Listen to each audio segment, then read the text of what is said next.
많은 클라인 학파의 학자들은 투사와 내사의 순환이라는 관점에서 환자의 심리적 삶 안에서 발생하는 현상을 바라보는 심리내적 견해를 유지했다. 특히 클라인 학파들이 1960년에 클라인이 돌아가시고 그 뒤에 클라인의 제자들이 클라인의 맥을 이어오고 있어요. 그래서 제가 현대 클라인 학파에 대한 이론을 서울에서 한번 가르친 적이 있는데 그 교재 속에서도 요즘에 다양한 어떤 클라인이 살아있는 동안은 선명하게 드러나지 않던 여러 부분들이 제자들에 의해서 조금 더 선명하게 많은 발전을 해오고 있어요. 그 중에 어떤 투사라는 개념을 클라인이 굉장히 다양하게 썼지만 이게 투사와 내사의 순환이라고 하는 것을 특히 제자들은 요즘 더 많이 강조하는 것 같아요. 단순한 투사만 보는 게 아니라 투사됐던 것을 다시 내사하고 또 내사된 것이 다시 투사되고 이런 과정이 어느 한쪽에서는 이런 것들을 인격의 형성 과정, 동일시 과정이라고 볼 수도 있겠죠. 그래서 다양한 측면에서 실제 내사와 투사가 어떻게 순환되는가 하는 얘기는 굉장히 중요한 얘기예요. 한번 같이 따라가 보죠. 많은 클라인 학파의 학자들은 투사와 내사의 순환이라는 관점에서 환자의 심리적 삶 안에서 발생하는 현상을 바라보는 심리내적 견해를 유지했다. 분석가는 환자가 느끼고 있는 것, 특히 환자의 무의식과 환상에 대해 이해한 것을 말로 표현한다. 그러나 투사가 보다 절박한 것일 경우에는 어떤 경험이 투사되었는지 인식하는 것이 훨씬 더 어려울 수도 있다. 그런 경우에는 분석가는 여전히 자신이 받아들인 복잡하게 얽혀 있는 내용을 풀어내는 작업을 한다. 이 작업이 성공할 때 환자의 원래 경험은 수정된다. 머니컬은 1950년도에 이러한 과정을 소화 과정에 비유하여 신진대사 과정이라고 불렀다. 분석가가 자신이 받은 내용을 언어로 환자에게 되돌려주는 것은 환자의 폭력적인 투사를 보다 부드러운 형태로 재투사하는 것을 말한다. 재투사는 단순히 환자에게 정보를 전달하는 것이 아니다. 그것은 분석가의 경험과 이해를 통해 변형된 것들을 환자에게 되돌려주는 것이다. 요약하자면 심리내적 관점에서 볼 때 분석가는 환자의 투사를 내사하고 그것에 대한 작업을 통해 환자가 감당할 수 있는 형태로 환자에게 투사 또는 재투사한다. 환자는 이제 수정된 신진대사된 경험을 내사한다. 이러한 수정된 이러한 것이 투사될 때 그걸 다시 내사할 수도 있고 안 할 수도 있는 그런 환자한테 달려 있는데요. 그때 그에게는 자신을 이해할 수 있는 능력이 더해지고 따라서 자신을 견딜 수 있는 능력이 더해집니다. 이 과정을 비오는 어떻게 설명을 하냐면 환자는 자기 안에 소화되지 않은 여러 가지 심리적인 요소들을 가지고 있다는 얘기예요. 그걸 베타 엘리멘트라고 합니다. 베타 요소들을 가지고 있는데 이것을 자기가 소화해낼 수가 없으니까 내담자가 분석가에게 투사하죠. 그럼 분석가는 이게 이물질이 들어왔어요. 이물질이 들어왔는데 굉장히 다루기 어려운 소화되지 않은 환자로서는 소화할 수 없는 여러 가지 감정의 찌꺼기나 이런 정서들이거나 어떤 판타지거나 그 두려움이거나 뭔지 모르지만 내담자 입장에서는 소화해낼 수 없는 머티리얼들을 아까 베타 요소라고 했죠. 이걸 주어서 분석가에게 주면 분석가가 이걸 소화해내는 작업을 해야 된다. 이걸 소화하는 기능을 알파 펑션이라고 그래요. 그래서 그 결과 알파 요소가로 바뀐다는 얘기예요. 알파 엘리멘트가 되면 이 소화된 내용을 내담자에게 되돌려주는 작업이 일어나요. 그러면 그 베타 요소는 어떤 우리의 사고, 또트의 자료로 직접 쓸 수 있는 쓸 수가 없다는 생각을 해낼 수 없는데 이게 알파 요소로 되면 바로 생각을 할 수 있는 소재가 바뀐다는 그 요소 자체가 내담자 스스로 그걸 자기 생각으로 가져갈 수 있을 만큼 이렇게 정제된 내용의 것이 돌아간다는 얘기죠. 근데 여기서 중요한 것은 이렇게 어려운 정서가 역전을 통해서 들어왔는데 상담자가 견디지 못하고 바로 이걸 발산해버리면 되돌려 줘버리게 되면 내담자 입장에서는 자기가 가지고 있던 것이 그대로 돌아왔기 때문에 전혀 도움을 받지 못하는 거죠. 그래서 이게 소화된 것이 되돌아갈 수 있느냐 하는 것 속에서 이 소화된 것을 다시 재투사를 했을 때 여기서 내담자가 그걸 내사하는 경우엔 이건 자기는 처음에 자기의 정서를 이해할 수 없었지만 다시 이 분석가의 소화를 통해서 소화된 내용이 들어왔을 때는 이거 자체를 가지고 자기의 통찰로 사용할 수도 있고 여러 가지 생각할 수 있는 재료가 된다는 얘기죠. 근데 이것 자체가 그냥 일회에 일어나는 것으로 보이지는 않아요. 실제로는 설명을 쉽게 하기 위해서 이렇게 단순 과정인데 사실은 투사했다가 다시 이 과정들이 한 번이 아니고 여러 차례 이렇게 될 수도 있겠죠. 투사했는데 일부가 소화돼서 들어오기도 하고 소화가 안 된 채로 들어왔지만 다시 또 투사를 하고 그러면서 그 과정 속에서 어쩌면 베타 요소가 알파 요소로 바뀌어서 이제 생각으로 재료로 쓸 수 있을 만큼 처리된 가공된 것들이 되돌려진다고 한다면 그걸 가지고 내담자는 스스로를 이해할 수 있는 능력이 능력을 더 늘려나갈 수도 있고 그리고 자기 스스로도 그 베타 요소일 때는 감당을 못했지만 이게 알파 요소로 이게 소화돼서 들어왔을 때는 이걸 견딜 수 있는 능력도 늘어난다. 이렇게 본다면 이 과정이 치료의 과정이다. 이제 이렇게 얘기할 수 있겠죠. 빗나간 역전이 사용. 분석 과정에서 만약 어떤 정서적 요소와 분석가 자신의 특정한 어려움을 건드린다면 분석가는 길을 잘못 들었을 수 있다. 그 순환 과정의 어딘가에 고착될 것이다. 그 과정의 첫 단계에서 고착될 경우 분석가는 환자의 경험에 의해 가득 채워지고 그로 인해 힘들어진다. 두 번째 단계에서 고착될 경우 분석가의 마음은 너무 많이 재투사되어 고갈되었다는 느낌에 시달리게 된다. 모니컬에 의하면 위의 두 단계는 아래의 3중 과제로 인도한다. A. 분석가의 혼란은 어떤 것인가? B. 분석가가 그것에 기여한 부분은 무엇인가? C. 분석가의 고착이 환자에게 어떻게 영향을 미치는가라는 세 가지를 분별해야 한다. 이것을 설명하기 위해 모니컬은 분석가의 마음을 혼란스럽게 만들었던 한 신경증 환자의 사례를 제시했다. 사례, 확대하는 환자.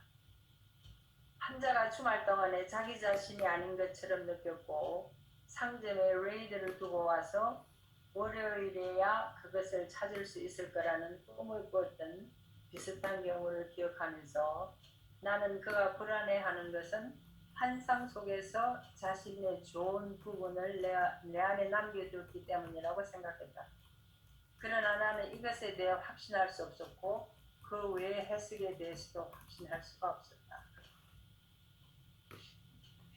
분석가가 자신에게 무슨 일이 일어났는지에 대한 통찰을 잃어버렸기 때문에 상징의 내용과 역전의 측면에 통합시킨 해석을 제공할 수가 없었다. 분석가의 불확실성은 그가 고착을 가지고 있음을 말해주는 신호일 수도 있다. 그러나 그는 자신이 더 잘하지 못하고 있고 더 열심히 노력해야 한다는 것밖에 느낄 수 없었다. 그 순간에 환자는 무의식적으로 분석가보다 무엇이 문제인지를 더 잘 인식하는 것으로 보인다. 환자는 점증하는 분노와 함께 모든 해석들을 거부했고 도움을 주지 않는다는 이유로 분수가인 나를 학대했다. 회개가 끝날 무렵 그는 자신이 아닌 것 같은 느낌에서 벗어났지만 그 대신 매우 화를 내면서 분수가를 경멸하였다. 불행하게도 환자가 투사한 어떤 부분에 고착된 분수가는 그 경험을 전혀 파악하지 못했고 그것을 좀 더 이해할 수 있는 것으로 바꾸어 다시 환자에게 말해주지 못했다. 회개가 끝날 무렵 나는 나의 상태가 그가 처음에 설명했던 것과 비슷하다는 것을 깨달았는데 그때 나는 내 안에 있던 것이 재투사되고 있다는 느낌과 함께 안도감을 느꼈다. 즉 신진대사해낼 수 있다는 것이다. 환자는 다음 회기가 시작될 때도 여전히 화가 나 있었고 분석가를 경멸하는 기분 상태였다. 즉 환자는 여전히 투사적 단계에 고착된 상태로 다음 회기에 왔다. 그때 나는 그에게 이렇게 말했다. 당신이 느끼고 있던 막연하게 쓸모없다는 느낌의 상태로 나를 밀어넣었고 당신의 양아버지가 하던 방식대로 내게 질문을 하고 내가 묻는 말에 대답을 거절함으로써 나를 짓밟았다고 생각해요. 새로운 상황이 펼쳐지고 있으며 해석되어야 하는 것은 이러한 새로운 상황이다. 이미 지나간 상황에는 별로 다시 돌이킬 수 없는 상황이기 때문에 도움이 되지 못하고 이미 펼쳐진 이 상황, 지금 그러니까 here and now가 중요하겠죠. 해석돼야 하는 것은 이러한 새로운 상황이다.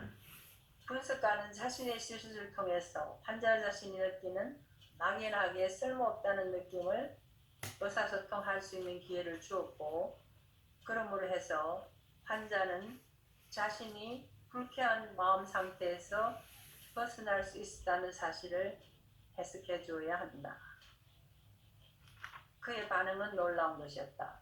이틀 만에 처음으로 그의 마음은 고요해졌고 생각할 수 있게 되었다. 네, 여기서 굉장히 중요하죠. 생각할 수 있게 됐다는 게 이 사람은 그 사고로 연결시키지 못하던 것을 분석가가 해석함으로써 자기의 사고 능력에 도움을 받았다는 얘기가 되겠죠. 근데 실제 임상에서 어떤 것들이 투사가 일어났을 때 투사한 내용을 소화하지 못한 상태에 있으면 이게 엄청나게 부담스러운 거겠죠. 분석가가 이때는 죽을 경험을 하는 거죠. 내담자가 처리하지 못한 것을 분석가도 처리하지 못한 상태니까 굉장히 답답한 상태가 되겠죠. 그러면서 치료 진전이 일어나지 않고 있는데 이게 소화되는 과정이 필요하다는. 근데 어떤 경우에 이 투사가 돼 있는데 이 투사가 처리되지 않고 있으면 이 역전이 상태에서 환자처럼 자기도 그걸 표현해 버릴 가능성이 있죠. 방출해 버릴 가능성. 방출하게 되면 어떤 경우에 이게 역전이 저항이라고 하는 거죠. 치료에 도움이 되지 않은 쪽으로 일이 번질 가능성이 높은 거죠. 인터벤션도 자기 안에 있는 이 어떤 것들, 뭔지 모르지만 이걸 자기가 감당할 수 없는 것들을 밖으로 배출하는 과정이 발생해 버렸다고 한다면 그 과정 속에서 치료에 도움이 되지 않고 치료에 엄청난 저항을 가져올 수 있는 상황이 일어날 수도 있겠죠. 또 한 가지는 너무 많은 재투자를 해서 자기 안에 있는 걸 너무 많이 비워내는 경우도 발생한 거죠. 경우에 따라서는. 그래서 잘 소화하고 그리고 자기가 소화되지 않은 상태에서 큰 고생을 하다가 너무 많은 것을 그냥 투사해버리면 그거 자체가 이 사람은 텅 비어버린 같은 느낌이 돼요. 분석가 스스로가 오히려 어쩌면 지나치게 아이덴티케이션이 일어나면서 환자보다 더 환자처럼 돼버리는 경우도 있어요. 실제 임상에서 보면 환자로부터 오는 것을 이걸 소화를 못하면 어떤 면에서는 많은 경우에 환자가 힘들어하는 것보다 더 분석가가 더 힘들어해요. 그러면서 엉뚱한 액팅아웃이 일어날 가능성들이 굉장히 높아진다는 얘기예요. 그래서 환자의 환자가 함부로 반응해도 안 되지만 분석가가 함부로 반응하는 것은 더 위험하죠. 그래서 잘 훈련되지 않은 상태에서 분석가가 이걸 잘 컨테인하는 게 우선 힘드니까 바로 방출해 버릴 가능성들이 높은데, 이걸 잘 컨테인하면서 소화되는 것을 되돌려 줘야 된다는 거 중요해요. 이걸 그냥 되돌려 준다고 되는 게 아니고 이게 소화돼서 상대방에게 도움이 되는 정도 소화되지, 내용만 가지고 되돌려 줘야 되는데, 이 클라인 학파들은 아직도 해석을 중심으로 인터벤션을 해요. 그러니까 자기가 소화한 내용을 언어를 통해서 해석의 형태로 되돌려 주는데, 현대정신문서 여기 미국에서 얘기하는 모던 사이코 아날리시스 쪽에서는 이런 것을 특별한 경우가 아니면 해석보다는 정서적 커뮤니케이션을 통해서 환자를 돕는 이런 기법상의 차이는 있어요. 그렇지만 우선 이걸 소화해내야 된다는 게 양쪽이 같아요. 일단 분석가가 자신의 경험을 성찰할 수 있고 그것을 말로 표현해낼 수 있게 되면 환자는 자신의 경험에 대해 생각할 수 있는 능력에 대해 또 하나의 중요한 능력을 갖게 된다. 이처럼 한 걸음씩 서서히 진행되는 머리클의 서술은 환자의 투사가 분석가의 문제와 어떻게 맞아떨어지는지, 그리고 분석가가 어떻게 그것과 동일시하며 그로 인해 기능의 장애를 겪게 되는지에 대해 설명해 준다.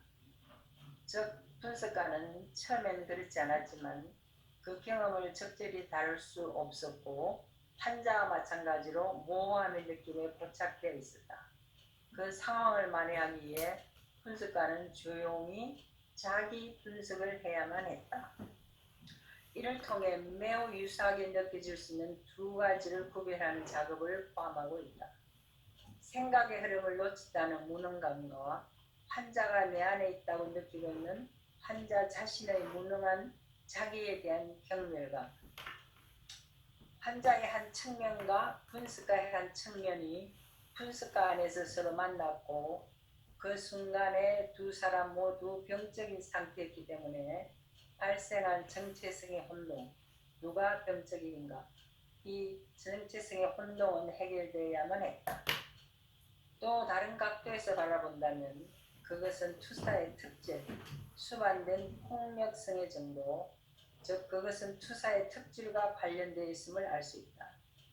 투사하는 사람, 환자나 분석가, 투사하는 사람이 자신의 무의식적 환상 안에 엄청난 폭력성을 사용할 때 그것은 다른 사람의 마음 안에 혼란을 발생시킨다. 분석가는 최소한 환자가 본래 사용했던 폭력적인 투사보다 덜 폭력적인 재투사를 사용해야 합니다. 그렇게 해야만이 내담자가 치료가 되겠죠. 그래요. 여기서 폭력적인 투사라는 것을 보시면 어쩌면 여기서 투사적 통신이라는 개념이 나오는데 자기의 일부를 상대방한테 집어넣어 버린다는 얘기예요. 그래, 말하자면 침략을 하는 거죠. 남의 마음에 침투해서 이걸 자기의 교도보를 확보했다고 할까요? 군사작전으로 치면 이 땅은 자기 땅이 되어버리는 거죠. 그래서 다른 사람의 마음을 강제로 침범한다는 얘기가 되겠죠. 투사의 동시가 일어난다고 하는 경우에는. 그래서 다른 사람의 마음을 자기 것으로 사용한다. 그래서 우리가 보통 이런 얘기 하죠. 누구하고 많이 다툴 때 왜 당신은 남의 마음을 자기 마음처럼 쓰려고 하느냐고 우리가 하는 얘기 들으신 적 있나요? 왜 남의 마음을 자기 마음처럼 쓰려고 하느냐. 이게 바로 투사의 동시의 개념이에요. 자기가 가지고 있는 불편함이나 분노나 이런 것이 있다고 한다면 그것을 상대방의 마음에 심어놓고 그 마음을 자기 마음대로 움직이게 통제하게 자기 것이니까. 그래서 상대방은 어떤 경우에 이 투사의 동의시를 의식하지 못하는 사람은 자기가 원해서 하는 행동이 아니고 다른 사람의 지배에 의해서 조종되는 역할이 되어버린다는 얘기예요. 투사액 동의시가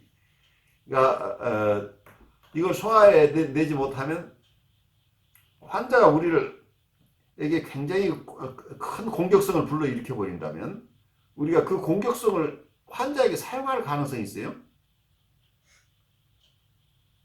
그런 경우 소화되지 않은 상태 환자가 나에게 맡겨놓은 그 정서인데 환자가 교묘하게 우리를 행동하게 만들어내는 힘까지 있다는 프레딕티브 아이덴티피케이션이 되면은. 그래서 결국은 환자 안에 있는 공격성이 간접적으로 분석가를 사용해서 결국 자기를 공격하도록 만들어내는 이런 역할이 되어버려요. 그래서 그 정서를 여기서 폭력적인 투사라고 하는 게 이게 정말 전번에 우리 선생님이 한번 얘기를 했었어요. 정말 투사를 당한다는 게 얼마나 힘든 일인지 여러분들 아느냐는 투사액 동의시에 걸리면 완전히 저 사람이 가지고 있던 엄청나게 견딜 수 없는 그 정서가 어떤 경우는 그게 엄청난 공격성일 수도 있고 어떤 때는 심한 자책일 수도 있고 우울일 수도 있고 여러 가지 종류겠죠. 이게 우리를 완전히 점령해 버리니까 그때 정신을 차릴 수 없는 이런 혼동으로 빠져버릴 수 있죠. 그래서 거기에 따라서 지배당한 이게 우리가 훈련된다고 하는 건 이게 굉장히 중요한데 특히 프리에다프란 정서를 다뤄야 되는 분들은 이런 외부에서 들어오는 특히 이제 나중에 역전이를 우리가 여러 가지로 구별을 하는데 주관적인 역전하고 객관적인 역전이라는 개념을 쓰는데 환자가 가지고 있는 어떤 정서들 이것이 들어오는 것은 객관적인 역전 환자의 정서로 유래하는 것은 객관적인 역전인데 그 내용을 잘 거기에 그 정서를 우리가 우선은 담아내면서 분석적으로 그리고 임상적으로 도움이 되는 범위 내에서 사용하는 이런 것이 우리가 훈련해야 될 내용들이에요. 그런데 우리의 역전에는 주관적인 객관적인 역전이 뿐만 아니라 자기 히스토리에서 오는 주관적인 역전이 섞여 있다는 얘기예요. 그래서 보통은 주관적인 역전이는 절대 사용하면 되지 않고 객관적인 역전이도 함부로 반응해서는 되지 않고 이걸 잘 소화한 후에 이것이 바뀌어 나가면서 아까 얘기하는 비원식으로 얘기를 하자면 베타 요소가 알파 요소로 바뀌어 나가는 과정을 거치면서 이게 이 저자가 얘기하는 대로 한다면 이걸 재투사한다 하는 개념. 그러니까 이제 여기서는 이제 해석을 통해서 하겠죠. 멜라니 클라인 방식이 얘기한다면 클라이언트들은 해석을 중시하는데 보통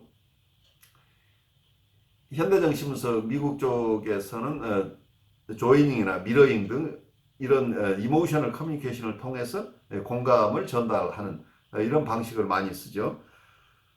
어쨌든 이 과정 속에서 이 역전인을 제일 어려운 게 역전인을 컨테인하는 게 제일 어려워요. 우리가 견디기 힘든 정서를 우리 스스로가 가지고 있으면서 소화해내는 과정 속에서는 우선 이 컨테이닝 한다는 거가 제일 어렵다는 거예요. 제일 소화하기 어려운 게 많은 사람들이 자기가 뭔가 얘기를 하는 건 쉬워하는데 그것을 담고 있는 것이 견디지 못해요. 그래서 아직 잘 소화 안 됐지만 어떤 방식으로든 인터벤션을 하고 싶어 한다는 얘기. 어떤 무능한 치료사가 남아있기보다는 잘 안 되더라도 뭔가를 해야만 된다는 이런 강박에 우리가 쫓기는 경우들이 대부분이죠.